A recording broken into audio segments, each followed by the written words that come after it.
안녕하세요. 매월 시애틀 부동산 인사이드 소식을 전해드리고 있는 윈드미어 부동산의 김현숙이에요.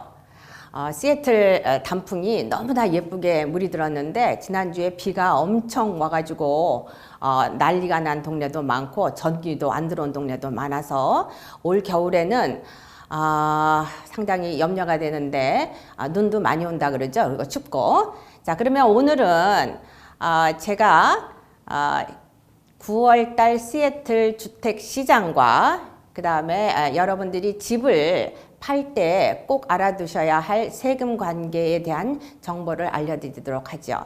자, 그러면 우선 처음부터 제가 시애틀 중간가 변동 그래프 작년 9월하고 올해 9월하고 어떻게 가격이 변동되어 있고 그 다음에 매물이 지금 엄청 줄어들어가고 있어요. 다시. 그래서 그 매물 변동 그래프를 제가 한번 보여드리도록 할게요. 자, 제일 위에 요것은 킹카운티, 시애틀 다운타운이 있는 킹카운티고 그 다음에 요것은 리누드가 있는 스노우미시 카운티 그 다음에 타코마가 있는 피어스 카운티의 평균가가 지금 보면은 킹카운티는 중간 가격이 74만 불, 그 다음에 스노우미시 카운티는 63만 5천 불, 피어스 카운티는 49만 9천 불이 중간 가격이 되겠습니다. 그런데 여기에서 벨뷰는 엄청 위로 올라가 있죠. 벨뷰는 주택 평균가가 130만 불이에요. 지금. 자, 이와 같이 작년 9월과 올해 9월 사이에 가격 변동 그래프를 보여드렸고 그런데 신규 매물이 지금 지난 한 10월 셋째 주, 넷째 주 동안 매물이 갑자기 줄어들기 시작했어요. 이렇게. 그래서 매물을 보면 킹카운티는 제일 위에서 지금 매물이 이렇게 되어 있고 그 다음에 피어스 카운티가 있고 그 다음 스노우미시 카운티가 매물 지수가 있어요. 근데 벨뷰는 매물이 엄청 말라 있어요. 그래서 한 100만 불짜리 집을 살려면 매물이 제대로 찾을 수가 없어요. 매물이 없어서. 이렇게 지금 현재 상황이 이런 것을 보시고 내가 내년 봄에 집을 살 건지 아니면 올 가을이라도 집을 살 건지 하는 거를 결정하시는 게 좋겠습니다. 요것은 윈드미어 부동산에서 제공하는 이스트사이드, 벨뷰, 커클랜드, 레드몬드를 포함한 이런 이스트사이드 지역의 중간가 변동률하고 그 다음에 매물 지수를 제가 보여드리도록 할게요. 작년 2020년 9월 달에 중간가가 91만 5천 불이었던 것이 이것은 주택하고 단독주택하고 그 다음에 콘도미니엄을 합한 거예요. 91만 5천 불이었던 것이 올 9월 달에는 112만 불로 얼만큼 올랐는가? 23%가 올랐다는 얘기죠. 자, 그러면 내가 어떤 분들은 그러세요. 집값이 너무 올라서 집값이 조금 조정될 내년에 샀으면 하겠다 하는 바이어들이 많으세요. 그런데 저희 에이전트들이 서제스트 하는 것은 자, 이분을 한번 보세요. 이제 이런 상황을 작년에 104만 불이었던 집값이 올 9월 달에는 131만 불로 올랐어요.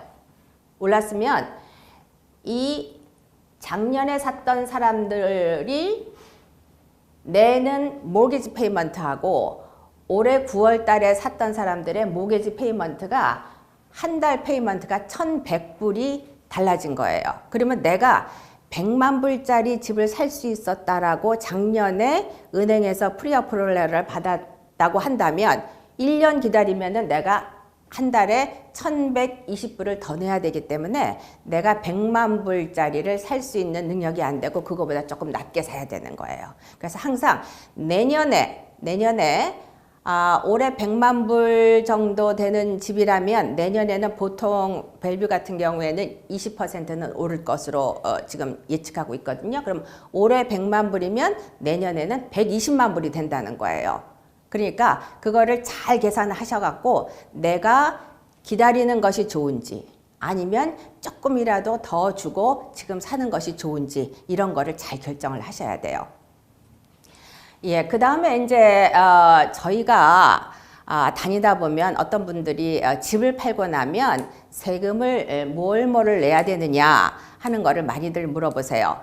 집을 팔을 때에 내셔야 하는 것이 주택 판매세하고 가장 큰 것이 양도소득세예요. 주택 판매세는 엑사이즈 텍스라고 하고 그 다음에 양도소득세는 캐피탈 게인 텍스라고 하죠.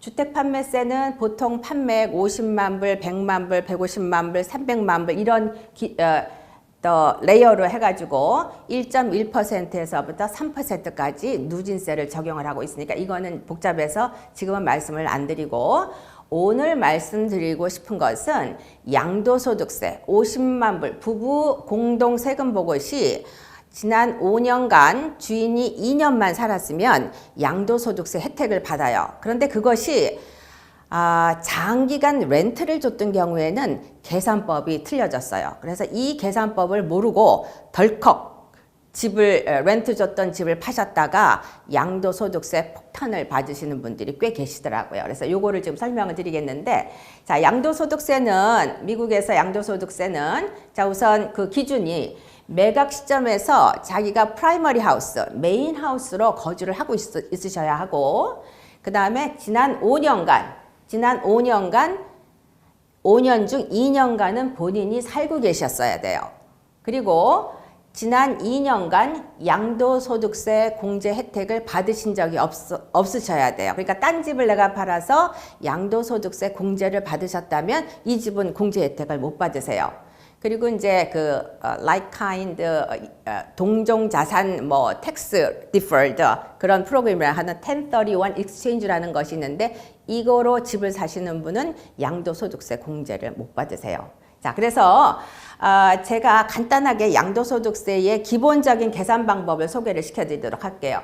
2000년도에 어떤 분이 50만 불의 집을 사셨어요. 2021년에 90만 불에 매각을 했어요.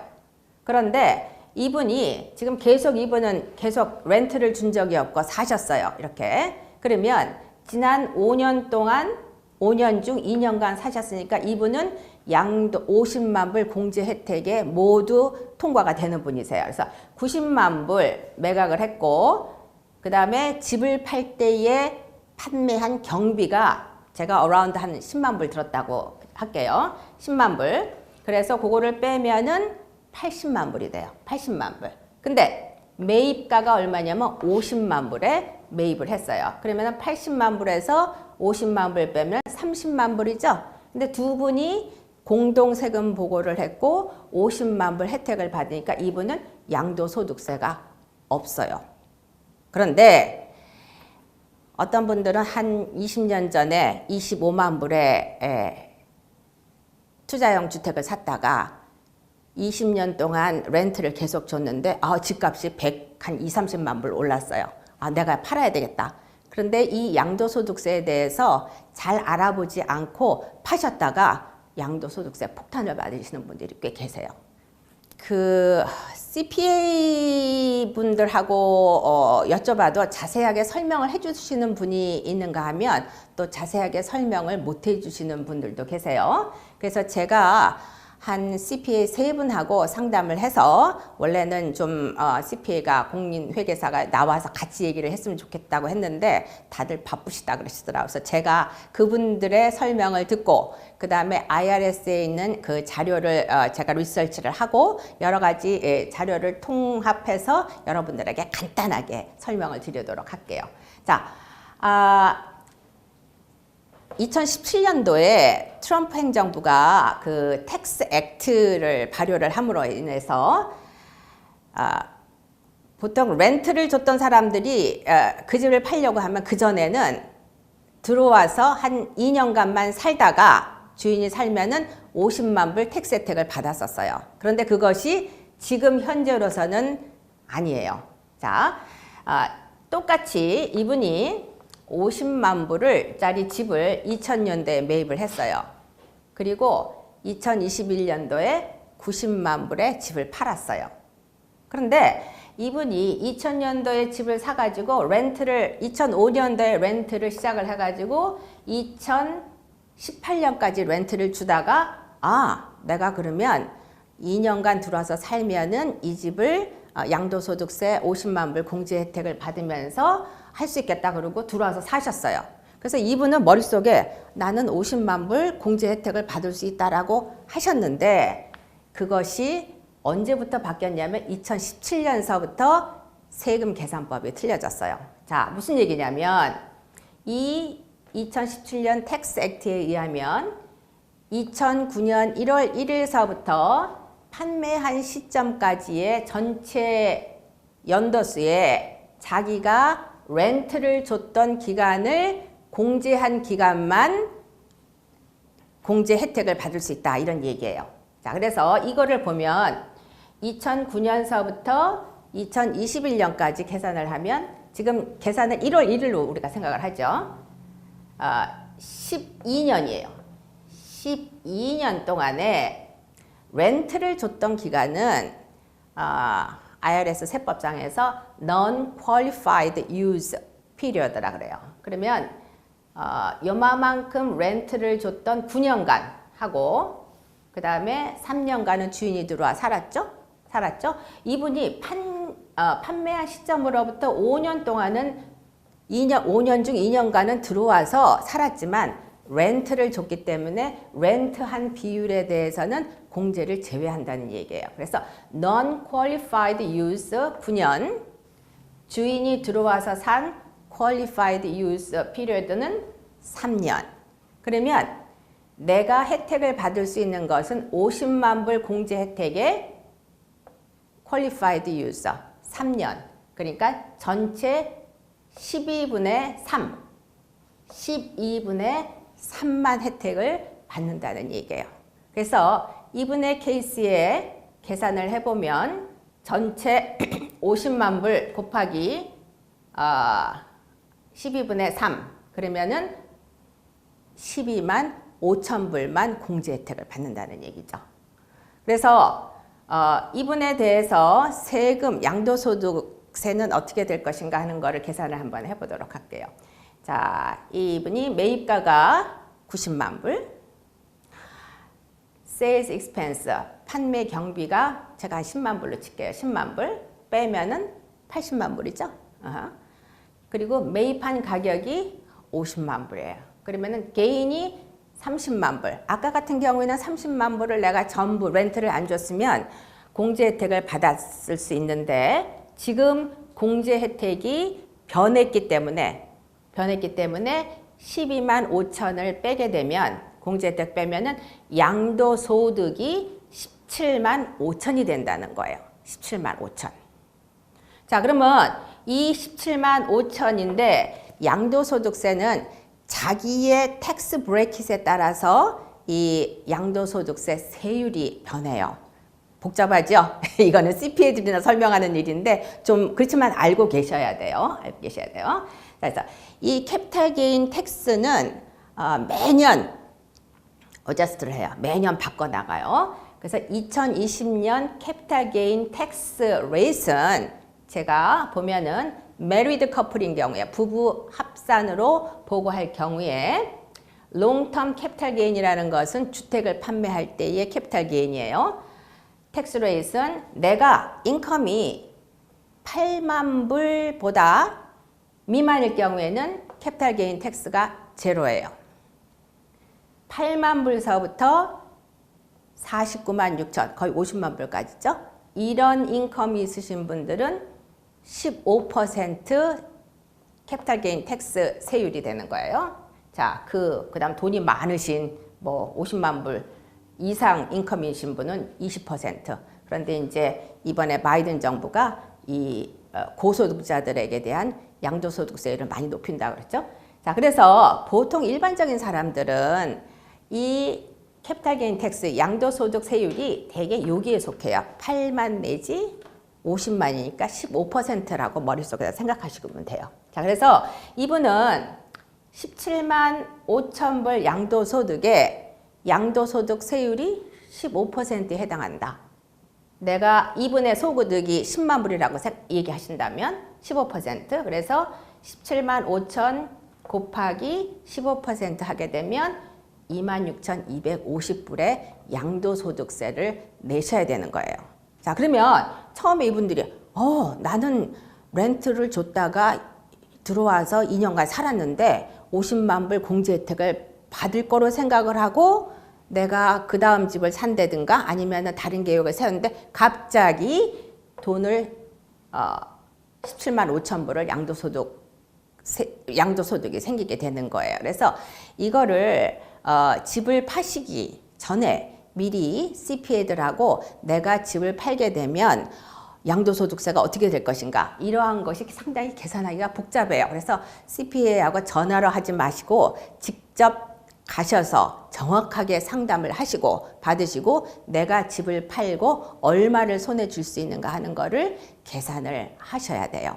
아까 집을 팔 때에 집을 판매한 경비를 공제를 받으실 수 있다 그랬어요. 근데 공제를 받을 수 있는 부분은 리페어한 것은 안 되고 리모델, 집의 가치를 높일 수 있는 임프루브먼트에 대한 것만 공제 혜택을 주게 돼 있죠. 그래서 증축을 한다든가 베드룸을 늘린다든가 베스룸을 늘린다든가 개수를 늘린다든가 덱, 가라지, 포치, 페리오 등을 증축할 경우, 그 다음에 시스템, 퍼니스라고 그러죠. 퍼니스, 에어컨디션, 퍼니스가 2개 들어갔네. 그 다음에 시큐리티 시스템, 스프링클러 같은 거를 인스톨 했을 경우에, 랜드스케이핑, 바깥에 있는 야드 랜드스케이핑을 하고, 그 다음에 드라이브웨이를 콘크리트로 깔고 펜스를 했을 경우에, 그러니까 펜스를 새로 인스톨 하신 분도 공제 혜택을 받으실 수가 있는 거예요.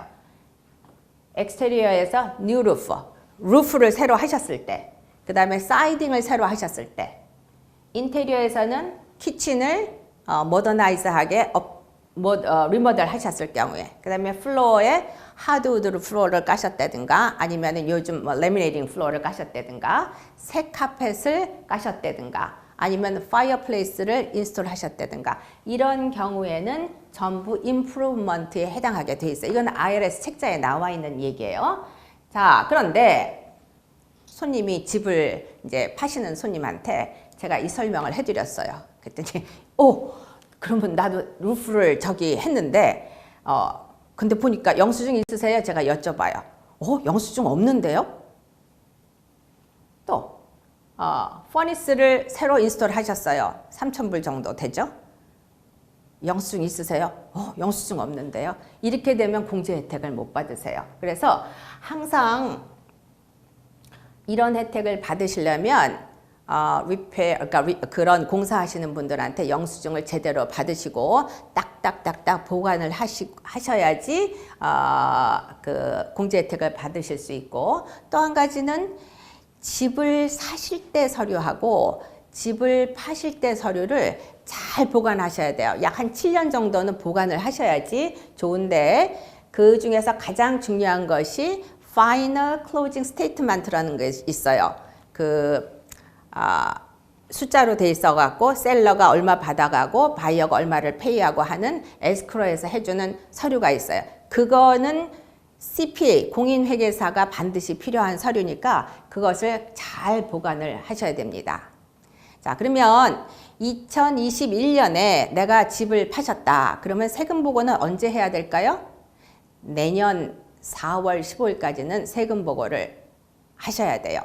특히 양도소득세에 대한 세금 보고는 꼭 하셔야 되는데, 어떤 분들은 터보택스 같은 거로 이제 그 집에서 세금 보고를 하시죠. 그런데 제가 권해드리고 싶은 것은 집을 매각한 다음에는 꼭 공인회계사를 만나서 내가 공제 혜택을 받을 수 있는 것이 무엇이고, 그 다음에 어떻게 해야지 양도소득세를 줄일 수 있고, 그 다음에 양도소득세를 줄일 수 있는 방법이 무엇인가 하는 거를 공인회계사 만나서 아예 상담을 하시고 세금 보고를 하시는 것이 본인들이 절세를 할 수 있는 방법이에요. 자, 오늘은 제가 9월, 10월 시애틀 주택 동향 그래프하고 그다음에 집을 파실 때 꼭 알아두셔야 할 양도소득세. 양도소득세 중에서도 오랫동안 장기 렌트를 주셨던 분들이 알아야 될 그런 그 세금 계산법을 제가 소개해 드렸습니다. 자, 그러면은 제가 다음 달에 또 만나 뵙도록 하지요. 감사합니다.